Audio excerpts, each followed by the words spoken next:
За баярлалаа. Би бас нэг юм асуух гэсэн. Хинээс нь ч асуух юм мэдэхгүй байна л да. Нөгөө нэг алтан ургийн хүн тэгээд хунтааж даваан юм бэл. Тэг юм бид шүү дээ. Тэр хүн чи одоо бас нэг юм Чингис хааны одон модон гэх ингэ ийм яриад энэ хүнтэй зөвшөлдсөн юм болов уу яасан юм бэ? Эхний асуулт байна. Хоёрдугаар асуулт нь нэг ийм явуулна шүү дээ. Тэр Монголч эрдэмтдийг шагна гэдэг тийм ээ. Яг үндэ хэлэхэд Монголч эрдэмтдийн өнөөдрийн байдал бол маш зөвхөн сайн дурын үндсэн дээр Монголд аргагүй хайртай учраас ингэж явж байгаа.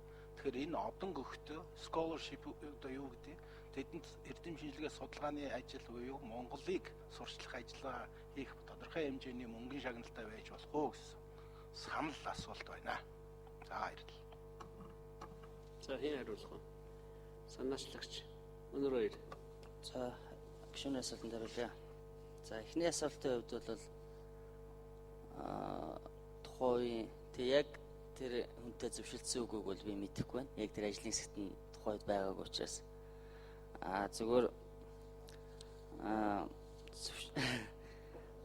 зөвшөөрлөх шаардлагагүй л гэж үзэх гээд байна тий. Зөвшөөрлөх ямар шаардлагагүй гэж бодож байгаа. Зүгээр хоёр дахь асуултын хувьд бол хоёр дахь асуултууд ер нь бол зүгээр бид нар бол шинжилгээ ухааны академи болоод яг энэ чиглэлийнхаа нэр хүндтэй эрдэмтэн судлаачдаас саналыг авч учраас тэр үедээ заавал шүүх шаардлагагүй шүү. За хоёр дахь юуны хувьд бол хоёр дахь асуултын хувьд бол одооны байгаа дүрмээр бол 900 алттай тэнцэх хэмжээний мөнгөний шагнал байгаамаа.